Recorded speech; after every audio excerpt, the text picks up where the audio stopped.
ಈಗಾಗಲೇ ಎಲ್ರಿಗೂ ಇನ್ವೈಟ್ ಮಾಡಿದ್ರ ಅಂತ ಗೊತ್ತಾಯ್ತು.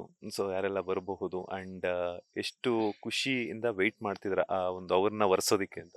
ಇಲ್ಲ, ತುಂಬ ಖುಷಿ ಇದೆ. ಆ್ಯಕ್ಚುಲಿ ಇಂಡಸ್ಟ್ರಿಲಿ 16 ವರ್ಷ 17 ವರ್ಷ ನಾವೇನು ಕಷ್ಟಪಟ್ಟಿದ್ದೀವಲ್ಲ, ಅದನ್ನು ನಾವು ನಮ್ಮ ಒಂದು ಸಂಭ್ರಮದಲ್ಲಿ ನಾವು ನೋಡ್ಬೋದು. ಸೊ ಆ ಸಂಭ್ರಮದಲ್ಲಿ ಏನು ಅಂತ ಹೇಳಿದ್ರೆ, ಪ್ರತಿಯೊಬ್ಬರು ನಾವು ಇನ್ವೈಟ್ ಮಾಡಿರ್ತೀವಿ. ಕೆಲವ್ರಿಗೆ ಶೂಟಿಂಗ್ ಬ್ಯುಸಿಯಿಂದ ಬರೋಕ್ಕಾಗಲ್ಲ. ಆಮೇಲೆ ದೊಡ್ಡ ದೊಡ್ಡ ಲೆಜೆಂಡ್ಸ್ಗಳಿರ್ಬೋದು, ಅವ್ರದೆಲ್ಲ ನಾವು ಮೀಟ್ ಮಾಡೋಕ್ಕಾಗದಿರೋ ಇರ್ಬೋದು. ಬಟ್ ಅವ್ರಿಗೆಲ್ಲ ಇನ್ವಿಟೇಷನ್ಸ್ ಆಲ್ರೆಡಿ ತಲುಪಿದೆ. ಬಟ್ ಅವರ ಶೆಡ್ಯೂಲ್ಗಳು ನೋಡಿಕೊಂಡು ಅವ್ರು ಬಂದೇ ಬರ್ತೀನಿ ಅಂತ ಆಲ್ರೆಡಿ ನನಗೆ ಹೇಳಿದ್ದಾರೆ.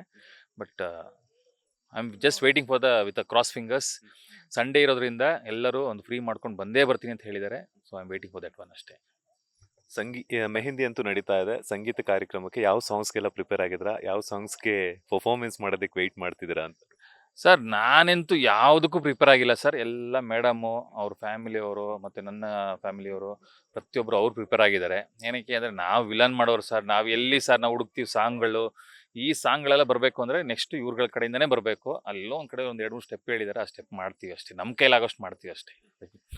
ಮೇಡಮ್, ಯಾವ ಸಾಂಗ್ಸ್ಗೆಲ್ಲ ಪ್ರಿಪೇರ್ ಆಗಿದ್ದೀರಾ ಅಂಡ್ ಎಷ್ಟು ವೆಯ್ಟ್ ಮಾಡ್ತಿದ್ರ ಇವ್ರ ಜೊತೆ ಹೆಜ್ಜೆ ಹಾಕೋದಿಕ್ಕೆ? ಇಷ್ಟು ದಿನ ಓಡಾಡ್ತಿದ್ರಿ, ಕದ್ದು ಮುಚ್ಚಿ ಡಿನ್ನರ್ಗೆಲ್ಲ ಹೋಗ್ತಾ ಇದ್ರಿ. ಎಂಗೇಜ್ಮೆಂಟ್ ಆದ್ಮೇಲೆ ಅದನ್ನು ಒಂದು ಲೈಸೆನ್ಸ್ ಸಿಕ್ಕಾಯ್ತು. ಈಗ ಸಂಗೀತಲ್ಲಿ ಮೊಟ್ಟ ಮೊದಲ ಬಾರಿಗೆ ಅವ್ರ ಜೊತೆ ಡ್ಯಾನ್ಸ್ ಎಲ್ಲ ಹಾಡ್ತಾ ಇದ್ರ, ಹೆಂಗ್ ಅನಿಸ್ತಿದೆ? ಯಾವ ಸಾಂಗ್ಸ್ಗೆಲ್ಲ ಪ್ರಿಪೇರ್ ಆಗಿದ್ರ? ಆ್ಯಕ್ಚುಲಿ ಒಂದು 2 ಸಾಂಗ್ಸ್ ಅಷ್ಟೇ, ಬಿಕಾಸ್ ನಮ್ಗೆ ಟೈಮ್ ಜಾಸ್ತಿ ಸಿಕ್ಕಿಲ್ಲ. ಸೊ ನಾನು 2 ಡೇಸಲ್ಲಿ ಕಲ್ತಿರೋದು. ಸೊ ಬರೀ ಒಂದು 2 ಸಾಂಗ್ಸ್ಗೆ ಇದೆ. ಗೋಲ್ಡ್ ಫಿಶ್ ಗರ್ಲ್ ಒಂದು ಆ್ಯಂಡ್ ನೀ ನನಗೆ ಅಲ್ಲವಾ.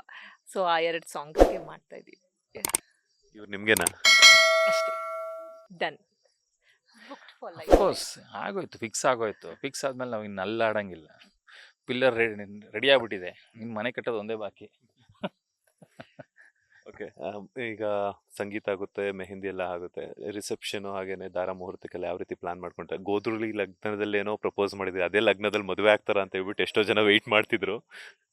ಇಲ್ಲ, ಗೋಧುಳಿ ಲಗ್ನದಲ್ಲಿ ನಾವು ಕಂಪ್ಲೀಟಾಗಿ ಹೇಳಿದ್ವಿ. ಬಟ್ ಅದೇ ಗೋಧುಳಿ ಲಗ್ನದಲ್ಲಿ ಅವ್ರು ನಮ್ಮ ಮನೆಗೆ ಎಂಟ್ರಿ ಆಗೋ ಚಾನ್ಸಸ್ ಜಾಸ್ತಿ ಇದೆ. ಅದೇ ಟೈಮ್ ಬಂದಿದೆ ನಮಗೆ. ಬಿಕಾಸ್ ಆಫ್ ಎಂಟೈರ್ ಶೆಡ್ಯೂಲಿಂದ ಹಿಡಿದು ಪ್ರತಿಯೊಂದು ನಾವು ಪ್ಲ್ಯಾನ್ ಮಾಡಿದಾಗ, ಇಲ್ಲ 6:30 ಮೇಲೇ ಹೋಗ್ಬೇಕು ಅಂತಿದೆ.